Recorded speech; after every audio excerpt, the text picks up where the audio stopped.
전세 보증 보험을 들었다면 일단 안심하세요. 법대로만 하면 여러분의 소중한 돈을 충분히 지킬 수 있습니다.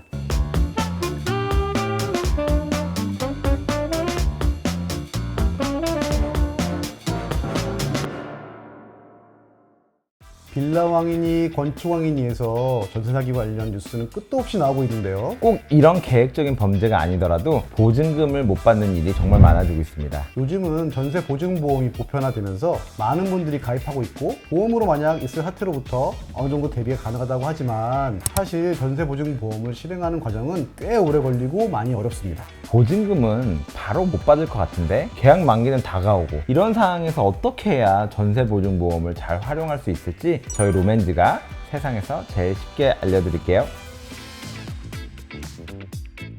남편이 만약 전세로 집을 계약했는데 전세 보증되는 집이라서 야무지게 보험도 잘 들었어요. 무난하게 2년간 잘 살다 나오면 다행이겠지만 인생이 그렇게 호락호락하지만은 않죠. 보증보험이 꼭 필요한 순간이 있을 텐데 그게 언제일까요? 크게 두 가지가 있습니다. 2년간 살다가 계약이 끝났는데 보증금이 한 달 꼬박 지나도 안 들어왔을 때, 또는 전세로 집을 계약하고 한 6개월 살았는데 갑자기 집이 경매로 넘어갔대요. 이러면 조금 어려운 말로 보증사고가 일어났다고 하죠. 그럼 세입자가 보험을 가입한 곳에 청구를 하게 되는 건가요? 맞습니다.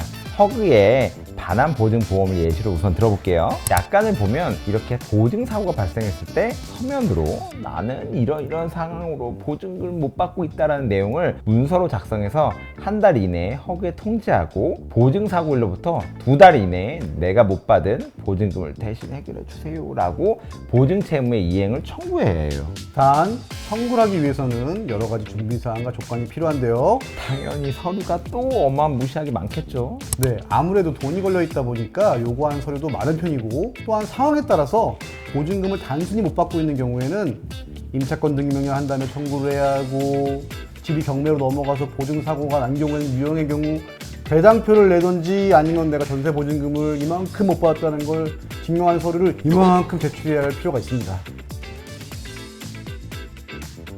전세 보증 보험이 있어도 보증금을 받는 게 어렵다고 한 이유가 바로 여기서부터 나옵니다. 바로 의사표시입니다. 어떤 상황에서든 법적으로 절차를 밟을 때는 확실한 의사표시가 필요한데요. 특히 전세 보증보험을 통해 보증금을 반환받는 과정에서는 내 의사를 표시하는 게 더더욱 중요합니다. 임대차 계약에서는 묵시적 갱신이라고 해서 임차인이 임대차 기간이 끝나기 2개월 전까지 통지하지 않는 경우 자동으로 계약이 연장되거든요. 묵시적 갱신이 되면은 계약이 만료된 게 아니니까 보험사는 보증금을 줄 수 없는 상황입니다. 그러니까 계약 종료 최소 2개월 전에는 나는 여기서 더 못 살겠으니까 계약 끝나자마자 돈 주세요, 이렇게 집주인에게 확실하게 의사표시를 해야 됩니다. 이 의사표시를 어떻게 하냐? 바로 이때 필요한 게 내용증명입니다. 이 내용증명은 나중에 보증보험을 실행하는 과정에서 내가 돈을 벌려받기 위해 이만큼 노력했다는 증거가 되거든요. 만약 내용 증명을 여러 번 보냈는데도 받는 사람도 없고 집주인이 아예 잠수를 탄 것 같아요. 그럼 어떡하죠? 임대인 주소지로 내용증명을 3차례 이상 보냈는데도 받는 사람도 없고 항상 부재 중이라서 반송이 되어 왔다면 이때는 다른 방법으로 시도해 볼 수가 있는데요. 어디를 보내야 하는 건지 알 수 없는 거니까 대법원 홈페이지에 서류를 게시해 놓고서 일정 기간이 지나면 송달이 된 것으로 간주하는 공시송달을 신청할 수 있습니다. 이 다음 임차권 등기를 설정하는 과정까지가 정말 중요한데, 사실 이게 진짜 힘들고 솔직히 지칩니다. 이 모든 걸 처음부터 끝까지 혼자서 다 해결하는 것보다는 내가 전세 사기를 당했다는 걸 알게 된 순간부터 가급적 빨리 저희와 같은 변호사와 상담을 해서 어떻게 참교육을 할지 고민하는 게 가장 현명하고 효율적일 수 있습니다. 남 변호사님, 네. 보증보험이 간혹 효력을 전혀 발휘하지 못하는 경우가 있다고 하는데 혹시 보증보험에 가입한 임차인분들이 꼭 알아야 할 주의사항이 있나요? 당연한 얘기겠지만 보험사는 본인들이 손해보는 행동을 절대 용납하지 않습니다. 그래서 약관에도 나와 있는 내용인데, 무단전출, 보증한도 맞추기 위한 사기 계약, 채권을 양도한 경우, 동의 없이 계약 조건을 변경한 경우, 묵시적 계약 갱신 등 이런 경우에는 보증보험 실행이 보류되거나 거절될 수 있으니 명심하시고 이런 행동을 하시면 안 됩니다.